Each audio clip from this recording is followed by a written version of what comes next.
Hello ಸ್ನೇಹಿತರೆ, welcome back to the channel. ಹೆಂಗಿದಿರಿ ಎಲ್ಲರೂ? ನಾವೆಲ್ಲರೂ ಆರಾಮದಿರಿ ಸ್ನೇಹಿತರೆ. ತಾವೆಲ್ಲರೂ ಆರಾಮದಿರಿ ಅಂತ ಅಂದ್ಕೊಳ್ತೇನೆ ನೋಡ್ರಿ.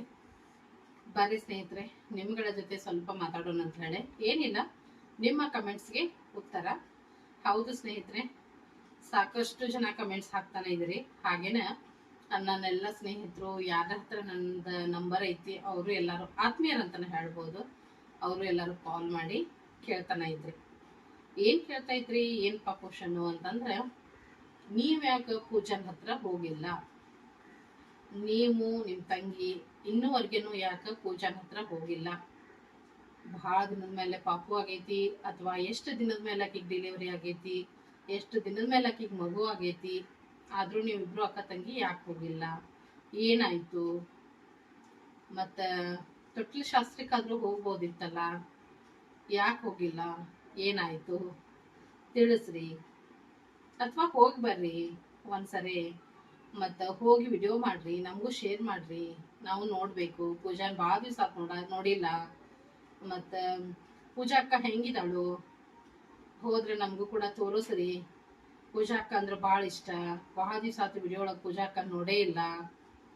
ಸೊ ಈ ಥರದ ಹಲವಾರು ಕಮೆಂಟ್ಸ್ ಬರ್ತಾನೆ ಇದ್ವು.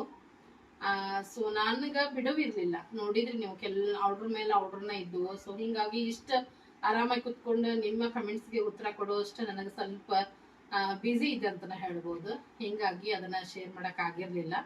ಪರವಾಗಿಲ್ಲ, ಏನಾಯ್ತು, ನನ್ನ ಸ್ನೇಹಿತರು ಅರ್ಥ ಮಾಡ್ಕೊಳ್ತೀರಿ ನನ್ನ ಪರಿಸ್ಥಿತಿ ಹೆಂಗೈತೆ ಅಂತ ಹೇಳಿ. ಅದಕ್ಕೋಸ್ಕರ ಇವತ್ತು ಆ ಒಂದು ನಿಮ್ಮೆಲ್ಲರ ಒಂದು ಕಮೆಂಟ್ಸಿಗಾಗಿರ್ಬೋದು, ನಿಮ್ಮೆಲ್ಲರ ಒಂದು ಕ್ವಶನ್ಗಾಗಿರ್ಬೋದು, ಅಥವಾ ಪ್ರೀತಿಗಾಗಿರ್ಬೋದು, ಕನ್ಸರ್ನಿಗಾಗಿರ್ಬೋದು ಉತ್ತರ ಅಂತಾನೆ ಹೇಳ್ತೀನಿ. ಅದಕ್ಕೋಸ್ಕರ ಶೇರ್ ಮಾಡಕತ್ತೀನಿ.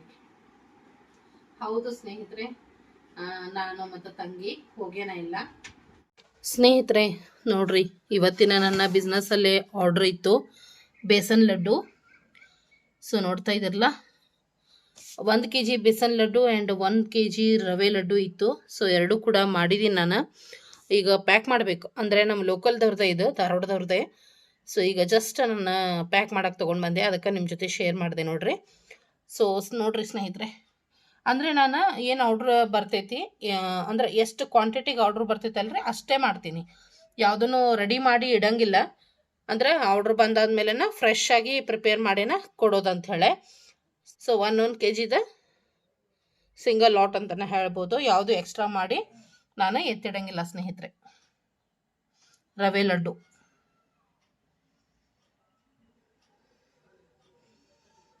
ಬೇಸನ್ ಲಡ್ಡು ನೋಡ್ತಾ ಇದ್ದಲ್ಲ, ಎಷ್ಟು ಮಸ್ತಾಗಿ ಬಂದೈತಿ ಬೇಸನ್ ಲಡ್ಡು. ಘಮ ಘಮ ಅನ್ನತ್ತವ್ರು, ಎರಡು ತುಪ್ಪದಲ್ಲೇನ ಮಾಡಿದ್ದು. ಸೊ ನೋಡ್ರಿ ಸ್ನೇಹಿತರೆ, ಈ ಥರ. ಸೊ ಖಂಡಿತವಾಗ್ಲೂ ಆರ್ಡ್ರ್ ಕೊಡ್ರಿ, ನಿಮಗೂ ಕೂಡ ಫ್ರೆಶ್ ಆಗಿ ಮಾಡಿ ಕಳಿಸ್ಕೊಡ್ತೀನಿ ಸ್ನೇಹಿತರೆ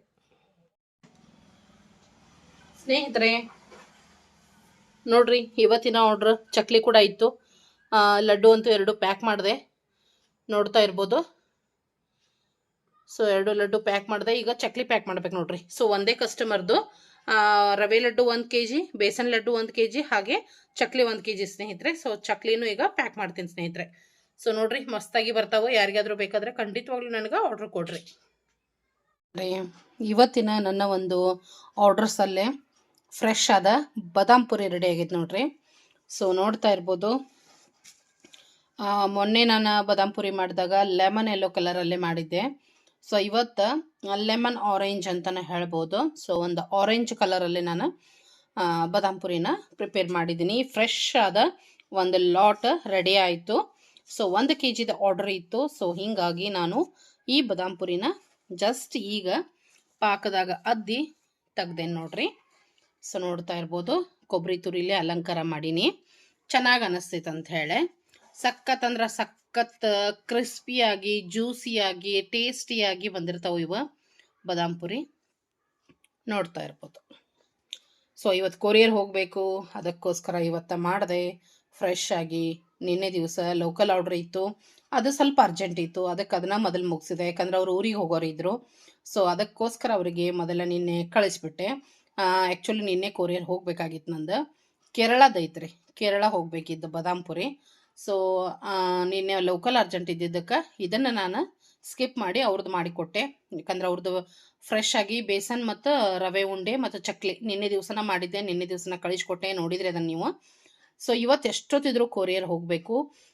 ಇವ್ರದ್ದು ನಿಪ್ಪಟ್ಟು ಐತಿ, ಸೊ ಮಸಾಲೆ ಖಾರ ಕೂಡ ಐತಿ. ಸೊ ಎಲ್ಲನೂ ಕೂಡಿ ಕಳಿಸೋಣ ಅಂತ. ಹಾಗೇನ ಅಂಟಿನ ಉಂಡೆ ಐತಿ, ಡ್ರೈ ಫ್ರೂಟ್ಸ್ ಲಡ್ಡು, ಸೊ ಎಲ್ಲ ಕೂಡಿನ ಪಾರ್ಸಲ್ ಮಾಡೋಣ. ಇನ್ನೊಂದು ಕರ್ಚಿಕಾಯಿ ಮತ್ತು ಚಕ್ಲಿ ಐತಿ.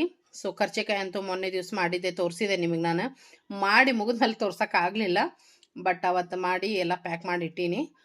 ಮೊನ್ನೆ ದಿವಸನ ನಿಪ್ಪಟ್ಟು ಕರ್ಚಿಕಾಯಿ ಮಾಡಿದ್ದೆ, ನಿನ್ನೆ ದಿವಸ ಚಕ್ಲಿ ರವೆ ಉಂಡೆ ಬೇಸನ್ ಉಂಡೆ ಮಾಡಿದೆ, ಹಾಗೇನ ಇವತ್ತು ಬಾದಾಮ್ ಪುರಿ ಮಾಡಿದೆ. ನೋಡ್ತಾ ಇದ್ರಲ್ಲ. ಸೊ ಇವತ್ತು ಇದು ಕೊರಿಯರ್ ಹೋಗ್ಬೇಕು ಸ್ನೇಹಿತರೆ. ಸೊ ಇದು ಮುಗೀತು. ಇನ್ನು ಸ್ವಲ್ಪ ಅಡುಗೆ ಮನೆ ಎಲ್ಲ ಕ್ಲೀನ್ ಮಾಡ್ಕೊಂಡು ವಿಡಿಯೋ ಎಡಿಟ್ ಮಾಡಿ ಊಟ ಮಾಡಿ ನಂತರದಲ್ಲಿ ಇದು ಸ್ವಲ್ಪ ಎಲ್ಲ ಆರ್ತೈತಿ, ಆಮೇಲೆ ಪ್ಯಾಕ್ ಮಾಡೋಣಂತ ಸ್ನೇಹಿತರೆ.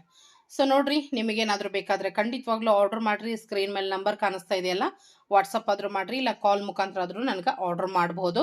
ಇನ್ನೂ ಹೆಚ್ಚಿನ ನಿಮಗೆ ಮಾಹಿತಿ ಬೇಕಂದ್ರೆ ಈ ಒಂದು ವಿಡಿಯೋ ಕೆಳಗೆ ಡಿಸ್ಕ್ರಿಪ್ಷನ್ ಬಾಕ್ಸ್ ಅಂತ ಇರ್ತೈತಿ, ಅಲ್ಲೇನೈತಲ್ಲ ಏನೇನು ಐಟಮ್ಸ್ ಅವೈಲಬಲ್ ಅದಾವ ಅದರದ್ದು ಚಾರ್ಟ್ ಐತಿ, ನೀವು ಚೆಕ್ಔಟ್ ಮಾಡಿಕೊಂಡು ನಿಮಗೇನು ಬೇಕು ಅದನ್ನು ಆರ್ಡರ್ ಮಾಡಬಹುದು.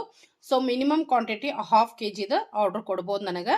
ಸೊ ಮಾಡಿ ಫ್ರೆಶ್ ಆಗಿ ಮಾಡಿ ನಿಮಗೂ ಕೂಡ ಕ್ವಿಕ್ಕಾಗಿ ಕಳಿಸ್ಕೊಡ್ತೇನೆ ನೋಡ್ರಿ. ಸೊ ಫಟ್ ಅಂಥೇಳಿ ಏನು ಬೇಕಂತ ಹೇಳಿ ಚೆಕ್ಔಟ್ ಮಾಡಿ ಆರ್ಡರ್ ಮಾಡಿಬಿಡ್ರಿ ಸ್ನೇಹಿತರೆ.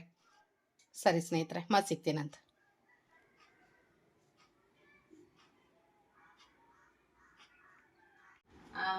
ಮೊದಲಿಗೆ ಹೇಳ್ತೀನಿ, ಹೊಸ ಸ್ನೇಹಿತರಿಗೆ ಪೂಜಾ ಅಂದ್ರೆ ಯಾರು ಅಂತ ಗೊತ್ತಿರಂಗಿಲ್ಲ. ಸೊ ಪೂಜನ್ ಬಗ್ಗೆನೇ ಹೇಳ್ತಾ ಹೋದ್ರೆ ಅವ್ರಿಗೆ ಸ್ವಲ್ಪ ಕನ್ಫ್ಯೂಷನ್ ಆಗ್ಬೋದು. ಹೊಸೊಬ್ರು ಯಾರಂದ್ರಿ ಅವರು, ಇಲ್ಲಾಂದ್ರೆ ಉಳಿದಂತ ಎಲ್ಲ ನನ್ನ ಸ್ನೇಹಿತರು ನಮ್ಮ ಒಂದು ಫ್ಯಾಮಿಲಿಯವ್ರ ಆಗ್ಬಿಟ್ಟಾರ. ಅವ್ರಿಗೆಲ್ಲರಿಗೂ ಪರಿಚಯ ಐತಿ ಪೂಜಾ ಬಗ್ಗೆ ಅಥವಾ ನನ್ನ ಫ್ಯಾಮಿಲಿ ಮೆಂಬರ್ಸ್ ಬಗ್ಗೆ. ಸೊ ಪೂಜಾ ಯಾರಪ್ಪ ಅಂತಂದ್ರೆ ನನ್ನ ದೊಡ್ಡ ತಮ್ಮ ಮಂಜು ಅಂತ ಏನಿದಾನ ಅವನ ಹೆಂಡತಿ. ಸೊ ನನಗೆ ಇಬ್ಬರು ತಮ್ಮ, ಒಬ್ಬಕ್ಕಿ ತಂಗಿ, ನಾನೇ ದೊಡ್ಡವಳು. ತಂಗಿ ರೇಣು ನಿಮಗೆ ಗೊತ್ತಾನ ಐತಿ. ತಮ್ಮಂದರಲ್ಲಿ ದೊಡ್ಡ ತಮ್ಮ ಮಂಜು, ಸಣ್ಣ ತಮ್ಮ ಉದಯ. ಉದಯನ್ ಮಗಳು ತನು ಮತ್ತು ತರುಣ್. ಅವರಿಗೆ ಫಸ್ಟ್ ಬೇಬಿ ಆಗಿತ್ತು ಸಣ್ಣ ತಮ್ಮನಿಗೆ. ದೊಡ್ಡ ತಮ್ಮನ ಹೆಂಡತಿ ಪೂಜಾಗ ಆಗಿರ್ಲೇ ಇಲ್ಲ. ಅವರು ಹತ್ತತ್ರ 7 ವರ್ಷ ಆಯ್ತು ಅವ್ರ ಮ್ಯಾರೇಜ್ ಆಗಿ, ಆಗಿರ್ಲಿಲ್ಲ. ಸಾಕಷ್ಟು ಅಂದ್ರೆ ಸಾಕಷ್ಟು ಟ್ರೀಟ್ಮೆಂಟ್ ಆಯ್ತು, ದೇವ್ರಾಯ್ತು, ಎಲ್ಲನೂ ಆಯ್ತು, ಭಕ್ತಿ ಆಯ್ತು, ಎಲ್ಲನೂ ಆಯ್ತು. ಸೊ ಆಗಿರ್ಲೇನ ಇಲ್ಲ. ಸೊ ಈ ಒಂದು ವರ್ಷ ಆ ಒಂದು ಖುಷಿ ನಮ್ಗೆ ಸಿಕ್ಕೈತಿ. ಅಂದ್ರೆ ಪೂಜಾಗ ಪಾಪು ಆಗೈತಿ, ಗಂಡು ಪಾಪು ಆಗೈತಿ ಪೂಜಾಗ. ಇನ್ನೇನು 2 ತಿಂಗಳು ಆಗ್ತಾ ಬಂತು. ಸೊ ಡೆಲಿವರಿ ಆದ ತಕ್ಷಣ ಅಂದ್ರೆ ಅವ್ವ, ತಮ್ಮ, ನಮ್ಮ ಸೋದರತ್ತೆ, ನನ್ನ ಸಣ್ಣ ತಮ್ಮ ಎಲ್ಲರೂ ಕೂಡ ಹೋಗಿದ್ರು ಪಾಪನ್ ನೋಡ್ಲಿಕ್ಕೆ. ಮತ್ತೆ ಪೂಜಾಂದ ತವ್ರ ಮನಿ ಬಂದ್ಬಿಟ್ಟು ಬಿಜಾಪುರ, ನಮ್ದು ಧಾರವಾಡ. ಸೊ ಸ್ವಲ್ಪ ದೂರ ಆಗತ್ತೆ. ಅಂದ್ರೆ ಅವಸರ್ಲೆ ಹೋಗಿ ಫಟ್ ಅಂತ ಬಂದೀವಿ. ನಮ್ಮ ಜೀವನದ ಗಡಿಬಿಡಿ ಒಳಗ, ನಮ್ಮ ಜೀವನದ ಜಂಜಾಟ ಒಳಗ ಸ್ವಲ್ಪ ಟೈಮ್ ತಗೊಂಡು ಪಟ್ನ ಹೋಗಿ ಬಂದ್ಬಿಟ್ಟೇವಿ ಅನ್ನಕ್ಕ ಬರೋದಿಲ್ಲ. ಬಹಳ ಅಂದ್ರೆ ಬಹಳ ದೂರ ಆಗತ್ತ ಸ್ನೇಹಿತರೆ. ಅದಕ್ಕೋಸ್ಕರ ದೂರದ ಒಂದು ಜರ್ನಿ ಅಂತ ಹೇಳ್ಬೋದು. ತವ್ರ ಮನಿ ಬಿಜಾಪುರ ಹಾಕಿದ್ದು. ಸೊ ಅವ್ರಷ್ಟ ಹೋಗಿ ಬಂದಿದ್ರು. ನಾವೆಲ್ಲ ಫೋನ್ ಅಂತೂ ಇದ್ದೇ ಇರ್ತಾವ ಬಿಡ್ರಿ, ಫೋನ್ ಏನಿಲ್ಲ, ಫೋನ್ ಒಳಗೆ ಮಾತಾಡ್ತಾ ಇರ್ತೀವಿ. ಮತ್ತು ವಿಡಿಯೋ ಕಾಲ್ಸ್ನು ಇರ್ತಾವ. ಸೊ ನಾವು ಹೋಗ್ಲಿಲ್ಲ. ನಾವ್ ಯಾಕೆ ಹೋಗ್ಲಿಲ್ಲ ಅಂದ್ರೆ ಕಾರಣ ಇತ್ತು. ಏನಪ್ಪಾ ಅಂತಂದ್ರೆ ಡೆಲಿವರಿ ಆದ ತಕ್ಷಣ ಅಂದ್ರೆ ಹೋಗ್ಲಿಲ್ಲ ನಾವು. ಅವಾಗ ಯಾಕೆ ಹೋಗ್ಲಿಲ್ಲ ಅಂತಂದ್ರೆ ನಮ್ ಕಡೆ 12 ಅಥವಾ 13ನೇ ದಿನಕ್ಕೆ ನಾಮಕರಣ ಮಾಡ್ತಾರೆ ಪಾಪುಗೆ. ಸೊ ಡೆಲಿವರಿ ಆಯ್ತು, ಮತ್ತೆ ಇನ್ನೇನ 12-13 ದಿನಕ್ಕೆ ಹೆಸರು ಹಿಡಿದಿದ್ದೇ ಇರ್ತೈತಿ. ಅವಾಗ ಅತ್ತಿಗಳು ಹೋಗಬೇಕಲ್ಲ, ಅವಾಗ ಹೋದ್ರಾಯ್ತು ಬಿಡು, ಬಿಜಾಪುರ ದೂರ ಆಗತ್ತ ಅಂತ ಹೇಳಿ ನಾವು ಹೋಗ್ಲಿಲ್ಲ. ಡೆಲಿವರಿ ಆದ ತಕ್ಷಣ ಹೋಗ್ಲಿಲ್ಲ. ಜಸ್ಟ್ ಫೋನು ವಿಡಿಯೋ ಕಾಲ್ ಒಳಗನ ಎಲ್ಲಾನು ಮಾತಾಡ್ಕೊಂಡ್ವಿ, ನೋಡಿದ್ವಿ, ಖುಷಿ ಪಟ್ವಿ, ನಿಮ್ಗಳ ಜೊತೆ ಹಂಚ್ಕೊಂಡ್ವಿ. ಸೊ ನಿಮ್ಮೆಲ್ಲರ ಪ್ರೀತಿ ಆಶೀರ್ವಾದ ಅಂತಾನೆ ಹೇಳ್ಬೋದು. ಥ್ಯಾಂಕ್ ಯು ಸೋ ಮಚ್ ಎಲ್ಲರಿಗೂ. ಯಾಕಂದ್ರೆ ಸಾಕಷ್ಟು ಜನ ಅಂದ್ರೆ ಸಾಕಷ್ಟು ಜನ ಆಕಿ ಬಗ್ಗೆ ಕನ್ಸರ್ನು, ಅಷ್ಟೇ ಕಾಳಜಿ, ಎಲ್ಲವಾಗೂ ಕೇಳ್ತಾನೆ ಇದ್ರಿ, ಮರಗ್ತಾ ಇದ್ರಿ. ಮತ್ತೆ ನಾವು ಬೇಡ್ಕೊಳ್ತೀವಿ, ಆಕಿಗೆ ಹಾಗೆ ಆಗ್ತೈತಿ, ಧೈರ್ಯ ಹೇಳ್ರಿ ಅಂತ ಹೇಳ್ತಾನೆ ಇದ್ರಿ. ಸೊ ಎಲ್ಲರಿಗೂ ಥ್ಯಾಂಕ್ ಯು ಸೋ ಮಚ್ ಸ್ನೇಹಿತರೆ. ಹಾಗೆ ಎಲ್ಲ ದೇವ್ರಿಗಂತೂ ಹೇಳ್ತೀನಿ, ದೇವ್ರಿಗೂ ಥ್ಯಾಂಕ್ ಯು ಸೋ ಮಚ್. ಮತ್ತೆ ನನ್ನ ತಾಯಿ ತಂದೆ ಅವರು ಕೂಡ ಭಾಳ ಅಂದ್ರೆ ಅದ್ರಾಗ ಮೇನ್ ನಮ್ಮ ತಾಯಿಯವರು ಸಾಕಷ್ಟು ಅಂದ್ರೆ ಸಾಕಷ್ಟು ದೇವ್ರಿಗೆಲ್ಲ ಬೇಡ್ಕೊಂಡ್ಬಿಟ್ಟಿದ್ರು. ಸೊ ಹೀಗಾಗಿ ನಾವು ಅವಾಗ ಹೋಗಕ್ಕಾಗ್ಲಿಲ್ಲ. ಮತ್ತೆ ಇನ್ನೇನು 12 ಅಥವಾ 13ನೇ ದಿನಕ್ಕೆ ನಾಮಕರಣ ಮಾಡ್ತಾರ ಬಿಡು, ಅವಾಗ ಹೋದ್ರಾಯ್ತು. ಹೆಂಗೋ ಸೋದರತ್ತಿಯವ್ರು ಅವಾಗ ಹೋಗ್ಲೇಬೇಕು, ಹೆಸರು ನಾವೇ ಇಡ್ಬೇಕಲ್ಲ ಅಂತೇಳಿ ನಾವು ಹೋಗ್ಲಿಲ್ಲ ಸ್ನೇಹಿತರೆ. ನಿಜವಾಗ್ಲೂ ಆ ಟೈಮಿಗೆ ಇನ್ನೊಂದು 10 ದಿನಕ್ಕೆ ಹೋಗ್ತೀವಿ ಅಂತ ಹೇಳಿ. ಆದ್ರೆ ಏನಾಯ್ತಂದ್ರ ಪೂಜಾನ ಒಂದು ಡೆಲಿವರಿ ಟೈಮಿಗೆ ಅವ್ರ ಅತ್ತಿಗೆ ಅಂದ್ರೆ ಅವ್ರ ಅಣ್ಣನ ಹೆಂಡತಿ ಅವ್ರ ವೈನಿಗೆ ಕಾಲ್ ಫ್ರಾಕ್ಚರ್ ಆಗಿತ್ತು. ಕಾಲ ನಡ್ದಾಡಕ ಬರ್ತಿದ್ದಿಲ್ಲ ಅವ್ರಿಗೆ, ಫ್ರಾಕ್ಚರ್ ಸುತ್ತಿದ್ರು ಕಾಲಿಗೆ. ಸೊ ಹಿಂಗಾಗಿ ಮತ್ ಮನೆಯೊಳಗ್ ಮಾಡೋದು ಅವ್ರ ಒಬ್ರ, ಯಾಕಂದ್ರ ಪೂಜಾ ಮತ್ ಅವ್ರ ಅಣ್ಣನ ಹೆಂಡತಿ ಅವ್ರ ತಾಯಿ ಅವ್ರ ಫ್ಯಾಮಿಲಿ ಇಷ್ಟೇ, ಅವ್ರ ಅಣ್ಣನ ಮಗಳು ಇಷ್ಟೇ ಜನ ಇರೋದು ಅವ್ರ. ಸೊ ಫಂಕ್ಷನ್ ಅಂದ್ರೆ ಹಂಗ ಸಾಮಾನ್ಯ ಆಗೋದಿಲ್ಲಲ್ರಿ, ಮೇನ್ ಆಗಿ ಹೆಣ್ಮಕ್ಳದ ಕೆಲಸ ಇರ್ತೈತಿ. ಪೂಜಾ ಅಂತೂ ಬಾನಂತಿ, ಅವ್ರ ತಾಯಿಯವರು ಏಜ್ ಆದವ್ರ ಅದಾರ, ಅದ್ರಾಗ ಪೂಜಾ ಅಂದನು ಎಲ್ಲಾ ಕೆಲಸ ನೋಡ್ಕೊಳ್ಬೇಕು. ಅಂತದ್ರಾಗ ಈ ನಾಮಕರಣ ಅದು ಇದು ಅಂದ್ರ ಅವ್ರಿಗೆ ತುಂಬಾನೇ ತೊಂದರೆ ಆಗ್ತಿತ್ತು ಅಂತ ಹೇಳಿ ಏನ್ ಮಾಡಿದ್ವಿ ಅಂದ್ರೆ ನಾವು 1 ತಿಂಗಳು ತುಂಬಿಕೊಡ್ದ ಇಟ್ರಾಜ್ ಬಿಡು ಹೆಸರನ್ನ ತೊಟ್ಟಲ್ದಾಗ ಅವಾಗ ಹಾಕೋಣ, ವೈನಿ ಅವ್ರು ಆರಾಮಾಗ್ಲಿ ಅನ್ಕೊಂಡು ಅವರು ವಿಚಾರ ಮಾಡಿದ್ರು, ನಾವು ವಿಚಾರ ಮಾಡಿದ್ವಿ. ಹಿಂಗಾಗಿ 12-13 ದಿನಕ್ಕೆ ನಾಮಕರಣ ಏನಾಗೋದಿತ್ತು ಅದು ಕ್ಯಾನ್ಸಲ್ ಆಯ್ತು ಸ್ನೇಹಿತರೆ. 1 ತಿಂಗಳದೊಳಗೆ ಇಟ್ರಾಯ್ತು ಬಿಡು ಅಂತ ಹೇಳಿ ನಾವು ಬಿಟ್ವಿ. ಸೊ ಇನ್ನೇನು 1 ತಿಂಗಳು ಆಗ್ತಾ ಬಂದಿತ್ತು, ಅಪ್ಪಾಜಿಗೆ ಅಡ್ಮಿಟ್ ಮಾಡಿದ್ವಿ, ನೀವು ಗೊತ್ತಿರ್ಬೋದು.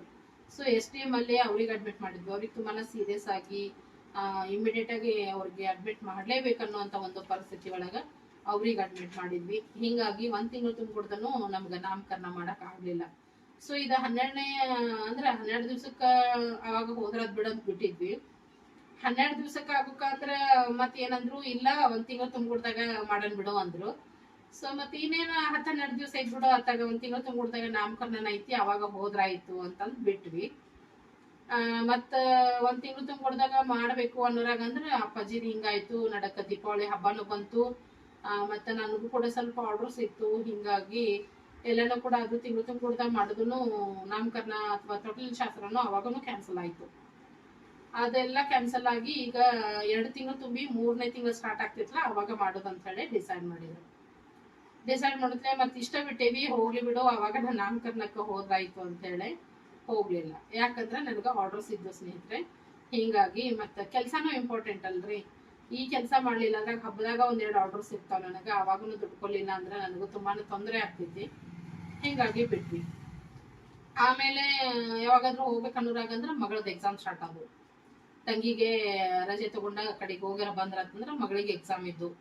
ಸೊ ಆಕಿಗೆ ಫಸ್ಟ್ PUC. ಸೊ ಈ ಟೈಮಲ್ಲಿ ನಾವೇನ್ ಮಾಡೋದಪ್ಪ, ಬೇಡ ಬಿಡು ಅವಾಗನ ಹೋದ್ರಾಯ್ತು ಅಂತ ಹೇಳಿ ಸೊ ಹಿಂಗ ಬಿಟ್ವಿ. 2 ತಿಂಗಳು ಮುಗಿದ್ಮೇಲೆ ನಾಮಕರಣ ಮಾಡ್ತಾರಂತ, ಅವಾಗ ನಾವು ಹೋದ್ರಾಯ್ತು ಅಂತ ಹೇಳಿ ಬಿಟ್ವಿ. ಅದು ಬಿಟ್ರೆ ಫೋನ್ ಅಂತೂ ಇದ್ದೇ ಇರ್ತೈತಿ, ವಿಡಿಯೋ ಕಾಲ್ ಇದ್ದೇ ಇರ್ತೈತಿ, ಮಾತಾಡ್ತಿರ್ತೀವಿ. ಬಟ್ ಪಾಪುನದನ್ನ ಶೇರ್ ಮಾಡಕ್ ಹೋಗಿಲ್ಲ, ಯಾಕಂದ್ರೆ ದೃಷ್ಟಿ ಆಗ್ತೈತಿ ಹಂಗ ಅಂತ ಹೇಳಿ. ಇನ್ನು ಪುಟಾಣಿ ಇದಾನಲ್ರಿ, ಹಿಂಗಾಗಿ ಶೇರ್ ಮಾಡಕ್ ಹೋಗಿಲ್ಲ. ಬಟ್ ಎಲ್ಲರಿಗಿನ ಹೇಳ್ಕೊಂಡಿದೀನಿ, ಆರಾಮಾಗಿದ್ದಾಳು ಪೂಜಾ, ಆರಾಮಾಗಿದ್ದಾಳ, ಮತ್ತ ಪಾಪುನು ಆರಾಮಾಗೈತಿ. ಮತ್ ನೀವೆಲ್ಲರೂ ಆಕಿನ ಕೇಳಿದ್ದನ್ನ ನಾನು ಆಕಿಗೂ ಕೂಡ ಹೇಳೀನಿ. ಪೂಜಾ ಎಲ್ಲಾ ಸ್ನೇಹಿತರು ನಿನಗ ಕೇಳಾಕತ್ತಾರ, ಮತ್ ಸಾಕಷ್ಟು ಜನ ವಿಶ್ ಮಾಡ್ಯಾರವಾ, ಅಲ್ಲಿ ಬಂದ್ ಅಂದ್ರೆ ನೀವ್ ಒಂದ್ ಥ್ಯಾಂಕ್ಸ್ ಹೇಳ್ಬೇಕು ಎಲ್ಲರಿಗೇನು ಅಂತ ಕೂಡ ಹೇಳೀನಿ. ಹೌದ್ರಿ, ನಾನು ಕಮೆಂಟ್ಸ್ ಓದ್ತಾ ಇದ್ದೆ ಆಂಟಿ, ಎಷ್ಟೆಲ್ಲಾ ಕೇಳ್ತಾ ಇದ್ರು ಮಾಡ್ತಾ ಇದ್ರು ಅಂತ ಆಕಿನೂ ಕೂಡ ಅಂದ್ಲು. ಸೊ ಹಿಂಗಾಗಿ ಸ್ನೇಹಿತರೆ, ನೀವ್ ಅನ್ಕೊಂಡ ಹಾಗೆ ಯಾವುದೇ ರೀತಿಯ ಸಮಸ್ಯೆ ಇಲ್ಲ. ನಿಮ್ಮೆಲ್ಲರ ಪ್ರೀತಿ ಹಾರೈಕೆ ಆಮ್ಯಾಗ ಏನಪ್ಪಾ ಅಂದ್ರೆ ಸಪೋರ್ಟು ಆಶೀರ್ವಾದದಿಂದ ಯಾವುದೇ ರೀತಿಯ ತೊಂದರೆ ಇಲ್ಲ. ನಮ್ಮೆಲ್ಲರ ನಡುವೆ ಯಾವುದೇ ರೀತಿಯ ತೊಂದರೆ ಇಲ್ಲ ಅಂತ ಹೇಳ್ಬೋದು. ಯಾಕಂದ್ರೆ ಅದ ಅನಿಸ್ತೈತಿ, ಯಾಕೆ ಹೋಗಿಲ್ಲ, ಏನಾದ್ರೂ ಆಗಿರ್ಬೋದು, ಇಷ್ಟು ದಿನದ ಮೇಲೆ ಪಾಪು ಆದ್ರೂ ಇವ್ರು ಯಾಕೆ ಹೋಗಿಲ್ಲ, ಇವ್ರು ಹೋಗಿಲ್ಲ, ಇವ್ರ ತಂಗಿನೂ ಹೋಗಿಲ್ಲ, ಏನಾದ್ರೂ ಆಗಿರ್ಬೋದು, ಏನಾದ್ರು ಸಮಸ್ಯೆ ಇರ್ಬೋದು ಅಂತ ಕಾಮನ್ ಆಗಿ ಏನಾದ್ರೂ ಒಂದು ಯೋಚನೆ ಬರೋ ಸಹಜನ. ಬಟ್ ಆ ತರ ಏನಂದ್ರೆ ಏನು ಇಲ್ಲ ಸ್ನೇಹಿತರೆ, ಎಲ್ಲರೂ ಚೆನ್ನಾಗಿದ್ದೀವಿ. ಮತ್ ಪೂಜಾನು ಅರ್ಥ ಮಾಡ್ಕೊಳ್ತಾಳ, ನಮ್ಮೆಲ್ಲರ ಪರಿಸ್ಥಿತಿನೂ ಅರ್ಥ ಮಾಡ್ಕೊಳ್ತಾಳ. ಯಾಕಂದ್ರೆ ಅವ್ರ ಕಡೆನೂ ಸಮಸ್ಯೆ ಇತ್ತು, ಈ ಕಡೆ ಮತ್ತ ಅವ್ರ ಮಾವರಿಗೇನ ಆರಾಮಿರ್ಲಿಲ್ಲ, ಅಂದ್ರೆ ಅಪ್ಪಾಜಿಗೇನ ಆರಾಮಿರ್ಲಿಲ್ಲ. ಮತ್ ನಮ್ದೆಲ್ಲ ಸ್ವಲ್ಪ ಕೆಲ್ಸದ್ದನ್ನು ಅರ್ಥ ಮಾಡ್ಕೊಳ್ತಾಳ, ಆಕಿನೂ ಹಂಗೇನಿಲ್ಲ, ಅವ್ರ ಫ್ಯಾಮಿಲಿಯವರು ಅರ್ಥ ಮಾಡ್ಕೊಳ್ತಾರ. ಸೊ ಒಂದ್ ಅಂಡರ್ಸ್ಟ್ಯಾಂಡಿಂಗ್ ಅಂತ ಹೇಳಿ. ಯಾಕಂದ್ರೆ ನಾವ್ ಅವಾಗ ಮಾಡುವಾಗ ಅವ್ರ ಮನೆಯೊಳಗ ಹುಷಾರಿರ್ಲಿಲ್ಲ, ಮತ್ ನಂತರ ಮಾಡುವಾಗ ಅಪ್ಪಾಜಿಗೆ ಹುಷಾರಿರ್ಲಿಲ್ಲ. ಎಲ್ಲಾ ಮುಗೋದಾದ್ಮೇಲೆ ಅಂದ್ರೆ ನಮ್ದು ಸ್ವಲ್ಪ ನಾವು ಬಿಸಿ ಆದ್ವಿ. ಈ ರೀತಿಯಾಗಿ ಒಂದು ಅಂಡರ್ಸ್ಟ್ಯಾಂಡಿಂಗ್ ಅಂತ ಹೇಳಿ ಅವ್ರದ್ದು ನಮ್ದು. ಸೊ ಹಿಂಗಾಗಿ ಎಲ್ಲಾ ಆರಾಮಾಗೈತಿ, ಎಲ್ಲಾರು ಚೆನ್ನಾಗಿದ್ದೀವಿ, ಖುಷಿಯಾಗಿದ್ದೀವಿ. ಯಾವುದೇ ರೀತಿಯ ಭಿನ್ನಾಭಿಪ್ರಾಯ ಆಗ್ಲಿ, ಸಮಸ್ಯೆ ಆಗ್ಲಿ ಏನು ಇಲ್ಲ. ನಿಜವಾಗ್ಲೂ ಇಬ್ರು ಅಷ್ಟೇನೆ. ಬಹಳ ನಮ್ಮೆಲ್ಲರ ಜೊತೆ ಬಹಳ ಅಂದ್ರೆ ಬಹಳ ಚೆನ್ನಾಗೈತಿ ಬಾಂಡಿಂಗ್. ಉಷಾ ಆಗಿರ್ಬೋದು, ಪೂಜಾ ಆಗಿರ್ಬೋದು. ನಮ್ಮ ಸ್ವಂತ ಮಕ್ಕಳಂಗನ ನಡ್ಕೊಂಡಾರ, ಸುಳ್ಳು ಅನ್ಬಾರ್ದು. ನಾವು ಅವ್ರಿಗೆ ಸಿಕ್ಕಿದ ಪುಣ್ಯನೋ ಇಲ್ಲ ಅವ್ರು ನಮಗ್ ಸಿಕ್ಕಿದ ಪುಣ್ಯನೋ ಗೊತ್ತಿಲ್ಲ. ಬಟ್ ಇಬ್ರು ಒಳ್ಳೆಯವರೇ ಸಿಕ್ಕಾರ ನಮಗ. ಯಾವುದೇ ರೀತಿಯ ಜಗಳ ಆಗ್ಲಿ, ಮನಸ್ತಾಪ ಆಗ್ಲಿ ಯಾವ್ದೂ ಇನ್ನೋರ್ಗೆ ಏನು ಬಂದಿಲ್ಲ. ಎಲ್ಲರೂ ಚೆನ್ನಾಗೇ ಇದೀವಿ, ಖುಷಿಯಾಗೇ ಇದೀವಿ. ಇನ್ನೇನು ಸದ್ಯದಲ್ಲಿ ಬರ್ತೈತಿ, ನಾಮಕರಣ ಬಂದ ಬರ್ತೈತಿ. ಮತ್ತ ನಿಮ್ಮನ್ ಬಿಟ್ಟಂತೂ ಮಾಡಂಗಿಲ್ಲ. ಖಂಡಿತವಾಗ್ಲೂ ಎಲ್ಲರೂ ಕೂಡಿನ ಬಿಜಾಪುರಕ್ಕೆ ಹೋಗೋಣಂತ, ಪುಟಾಣಿನ ಭೇಟಿ ಆಗೋಣಂತ. ಆ ಪುಟಾಣಿಗೆ ಒಂದು ಮುದ್ದಾದ ಹೆಸರನ್ನು ಕೂಡ ಇಟ್ಟು ಬರೋಣ ಅಂತ. ನೀವು ಕಾಯ್ರಿ, ಇನ್ನೊಂದ್ ಸ್ವಲ್ಪ ದಿವಸ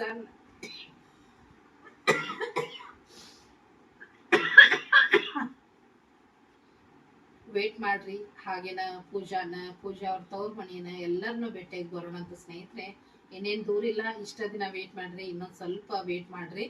ಎಲ್ಲರೂ ಸೇರಿ ಬಿಜಾಪುರ ಪ್ರಯಾಣ ಮಾಡಿ ಬರೋಣ ಅಂತ ಸ್ನೇಹಿತರೆ. ಸೊ ಇದಿಷ್ಟು ನಿಮ್ಮ ಒಂದು ಕಮೆಂಟ್ ನಾನು ಏನಂದ್ರೆ ಕ್ಲಾರಿಫೈ ಮಾಡ್ಬೇಕಾಗಿತ್ತು ಅಂತ ಹೇಳಿ. ಯಾಕಂದ್ರೆ ನನ್ನ ಒಂದು ಬ್ಲಾಗ್ ಅಲ್ಲಾಗ್ಲಿ, ಇಲ್ಲ ನನ್ನ ಫ್ಯಾಮಿಲಿಯಲ್ಲಾಗ್ಲಿ ನಿಮ್ಮ ಜೊತೆ ಮುಚ್ಚಿಡುವಂಥದ್ದು ಅಥವಾ ಅದನ್ನ ಮರೆಮಾಚುವಂಥದ್ದು, ಸುಳ್ಳು ಹೇಳುವಂಥದ್ದು ಯಾವುದೇ ರೀತಿಯ ಪ್ರಮೇಯ ಇಲ್ಲ. ಏನಿದ್ರು ನನ್ನ ಒಂದು ಫ್ಯಾಮಿಲಿ ಏನೇನೈತಿ ನಿಮ್ಗೆ ನೋಡೇ ನೋಡ್ತೀರಿ. ನಿಮಗೆ ಗೊತ್ತಾನೆ ಐತಿ. ಏನಾದ್ರು ಕಷ್ಟ ಇರ್ಲಿ, ಸುಖ ಇರ್ಲಿ, ಒಳ್ಳೇದಿರ್ಲಿ, ಕೆಟ್ಟದಿರ್ಲಿ, ಎಲ್ಲಾನು ಯಾಸ್ ಇಟ್ ಈಸ್ ನಿಮ್ ಜೊತೆ ಶೇರ್ ಮಾಡ್ಕೊಳ್ತೇನೆ ನಾನು. ಸೊ ಇದನ್ನ ನೀವು ಕೇಳ್ತಾನೆ ಇದ್ರಿ, ಇದನ್ನ ನಾನು ಹೇಳಿದ್ದನೇ ಇಲ್ಲ, ಅದಕ್ಕೋಸ್ಕರ ನಾನು ಇವತ್ತು ಶೇರ್ ಮಾಡ್ಕೊಂಡೆ. ನನಗೂ ಸ್ವಲ್ಪ ಬಿಡುವು ಇತ್ತು, ಹೇಳಿದ್ರಾಯ್ತು ಎಲ್ಲ ಸ್ನೇಹಿತರಿಗೆ ಅಂತ ಹೇಳಿ ನಾನು ಹೇಳ್ಕೊಡ್ಬೇಕಾಗಿತ್ತು ಸ್ನೇಹಿತರೆ. ಸೊ ಈ ಒಂದು ರೀಸನ್ ನೋಡ್ರಿ, ಒಂದ್ಸಲ 2 ಸಲ ಹಿಂಗಾಗಿ ಕ್ಯಾನ್ಸಲ್ ಆಗಿ ಕಡಿಗ ಈಗ 3ನೇ ತಿಂಗಳಿಗೆ ನಾಮಕರಣ ಮಾಡುವಂತದ್ದಾಗೈತಿ. ಅದಕ್ಕೋಸ್ಕರ ಇನ್ನೂ ಸ್ವಲ್ಪ ವೇಟ್ ಮಾಡೋಣ. ಎಲ್ಲರೂ ಸೇರಿ ಹೋಗಿ ಭರ್ಜರಿಯಾಗಿ ನಾಮಕರಣ ಮಾಡಿ ಬರೋಣಂತ ಸ್ನೇಹಿತರೆ. ಅಲ್ಲಿವರೆಗೂ ಎಲ್ಲ ನನ್ನ ಪ್ರೀತಿಯ ಸ್ನೇಹಿತರಿಗೂ ಧನ್ಯವಾದ ಹೇಳಕ್ ಇಷ್ಟಪಡ್ತೀನಿ. ನಿಮ್ಮೆಲ್ಲರ ಪ್ರೀತಿ, ವಿಶ್ವಾಸ, ಸಪೋರ್ಟು ಹೀಗೆ ನನ್ನ ಜೊತೆಗಿರ್ಲಿ. ಹಾಗೆ ಎಲ್ಲರೊಂದಿಗೆ ನನ್ನ ಚಾನೆಲ್ ಅನ್ನ ಶೇರ್ ಮಾಡ್ರಿ. ಇಷ್ಟ ಆದ್ರೆ ಲೈಕ್ ಕೂಡ ಮಾಡ್ರಿ. ಮತ್ತೆ ಬಿಸ್ನೆಸ್ ಅಲ್ಲಿ ಯಾರಿಗಾದ್ರೂ ಏನಾದ್ರೂ ಬೇಕಿದ್ದಲ್ಲಿ ಖಂಡಿತವಾಗ್ಲೂ ನನಗೆ ಆರ್ಡರ್ ಮಾಡ್ರಿ. ಫ್ರೆಶ್ ಆಗಿ, ಕ್ವಿಕ್ ಆಗಿ ನಿಮ್ಗ ಕಳಿಸ್ಕೊಡ್ತೀನಿ ಸ್ನೇಹಿತರೆ ನಾನು. ಸರಿ ಸ್ನೇಹಿತರೆ, ಮತ್ತೆ ಭೇಟಿ ಆಗೋಣಂತ. ಧನ್ಯವಾದಗಳು.